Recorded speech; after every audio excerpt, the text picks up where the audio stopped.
ubwo uyu mutwe wa M23 wafataga igihugu no kuvuga umujyi wa Goma, dore ko abenshi babyise nkaho waba wafashe igihugu.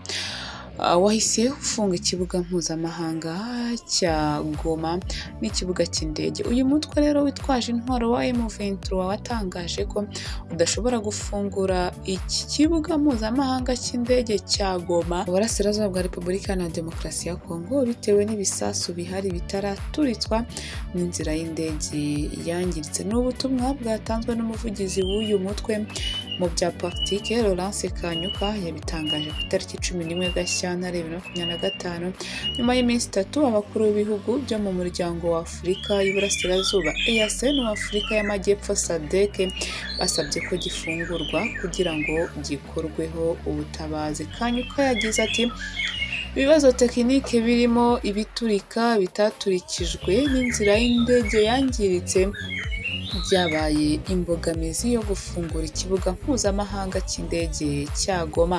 Abakuru b'ibihugu bya EAC na SADC kandi basabye M23 gufungura imihanda minini irimo uwa Goma, Bunagana, Goma, Rubero n'inzira yo mu kiyaga cya Kivu ihuza umujyi wa Goma na Bukavu. Umuvugizi wa M23 yasubije ko iyi mihanda yose ndetse n'inzira zo mu mazi zifunguye, asaba ingabo za SADC ziri muri RDC gukoresha inzira zihari zisubira mu bihugu byazo. Kanyuka yatangaje ko M23 ishima imyanzuro yafatiwe muri iyi nama y'abakuru b'ibihugu, cyane cyane ibiganiro bya politiki hagati yayo na leta ya Kongo. Gusa ngo M23 igomba kugira uruhare mu biganiro n'uburyo bizashyirwaho. Yibukije ko itariki 3 Gashyantare M23 yatangaje agahenge ariko ko ingabo za RDC n'iz'u Burundi ziri gutegura ibitero ku baturage bari mu bice igenzura birimo Nyabibwe ndetse na centre ya Karehe. Yatanze umuburo ko izabisubiza inyuma. Umuvugizi wa M23 kandi yatangaje ko niba ingabo za SADC n'iz'u Burundi zishaka ko uburasirazuba bwa Kongo bubona amahoro, zigomba kubahiriza imyanzuro y'abakuru b'ibihugu bya SADC na EAC. Ibyo ngibyo akaba ari ibyatangajwe n'umuvugizi w'uyu mutwe Laurence Kanyuka mu bya politike. Ikindi kandi nuko Afurika y'Epfo iri gushinjwa kuba yaba yongeye kohereza izindi ngabo muri Repubulika Iharanira Demokarasi ya Kongo. Leta ya Afurika y'Epfo birakekwa ko iherutse kohereza mu ibanga rikomeye cyane izindi ngabo n'intwaro muri Repubulika na Demokarasi ya Kongo, igihugu isanzwe ifasha kurwanya umutwe witwaje intwaro wa M23. Ibiro ntaramakuru Reuters yatangaje ko indege y'ubwikorezi ya AL-6 yavuye ku birindiro by'ingabo za Afurika y'Epfo zirwanira mu kirere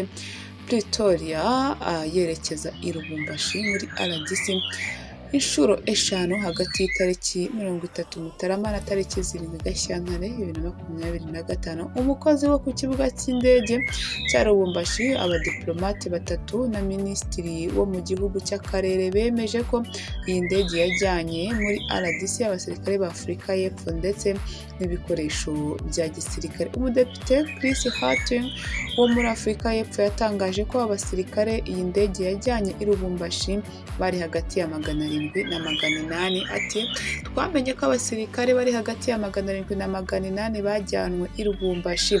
Depite Hatton unasanzwe ari umuvugizi w'ishyaka DR Nufa Democratic Alliance mu rwego rwa gisirikare yatangaje ko bigoye kumenya impamvu abasirikare boherejwe i Lubumbashi kuko inteko ishinga amategeko itamenyeshejwe iki gikorwa. Ibi biro ntaramakuru byasobanuye ko byavuganye n'umuvugizi w'ingabo za Afurika y'Epfo avuga ko nta makuru afite yoherezwa ry'abasirikare i Lubumbashi. Uwo RDC nawe yasubije ko atabyemeza cyangwa ngo abihakane.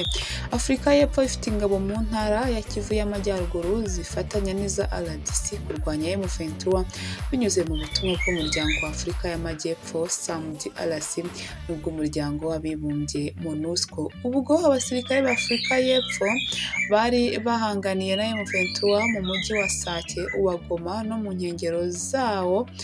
Iki gisirikare cya Afurika y'Epfo cyapfushije abagera kuri 14, abandi benshi barakomereka.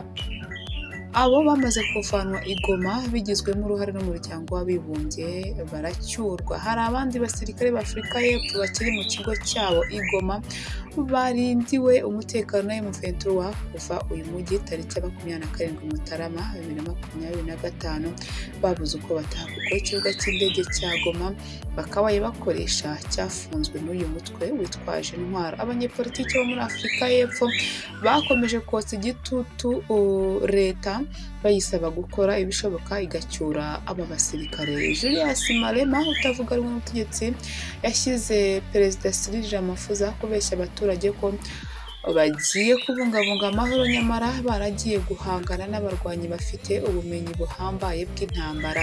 Malema umaze imyaka myinshi atitiza ubutegetsi bwa Afurika y'Epfo yagize ati ubutumwa buzwi nka SAMUDRC mwabwiwe ko ari ubwo kubungabunga amahoro, ariko ukuri ni uko abasirikare bacu batari kubungabunga amahoro hariya bari ku rugamba barwana n'abarwanyi ba M23 bafite intwaro n'amayeri bihambaye. Iki gitutu cyaturutse impande n'impande cyatumye Perezida Ramaphosa atangaza ko azacyura aba basirikare. Ibyo yabishimangiye ubwo abakuru b'ibihugu byo muri SADC n'umuryango wa Afurika y'Iburasirazuba EAC bari bamaze kwanzura ko imirwano yo mu burasirazuba bwa Kongo igomba guhagarara, leta ya Kongo ikaganira na M23. Minisitiri w'Ububanyi n'Amahanga Ronald Lamola kuwa 10 Gashyantare 2025 yatangarije abadepite ko haba hakiri kare ko Afurika y'Epfo icyura ingabo zayo ziri muri RDC, ahubwo ko yakabaye itegereza amahoro n'umutekano bikabanza kugaruka mu burasirazuba bw'iki gihugu. Muri guverinoma ya Afurika y'Epfo yasaranganyijwe amashyaka menshi bitewe no gutakarizwa icyizere kwa ANC ya Ramaphosa.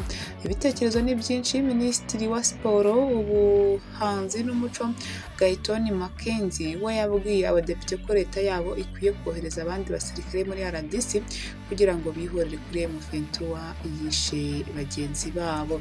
Ngayo nguko nuko bimeze, ariko rwose aba basirikare nabo bakomeje koherezwa hariya. Ese birasiga iki? Abasirikare rero boherejwe i Lubumbashi batera kwibaza ku nteguza ya Perezida Ramaphosa. Abasirikare boherejwe hariya se baba bagiye gukora iki? Ngayo nguko ntabwo bitaye ku baguye ku rugamba, baba bohereje abandi bo kujya kwihorera. Reka ngushimire cyane, amahoro y'Imana akomeze kubana nawe. Shalom shalom.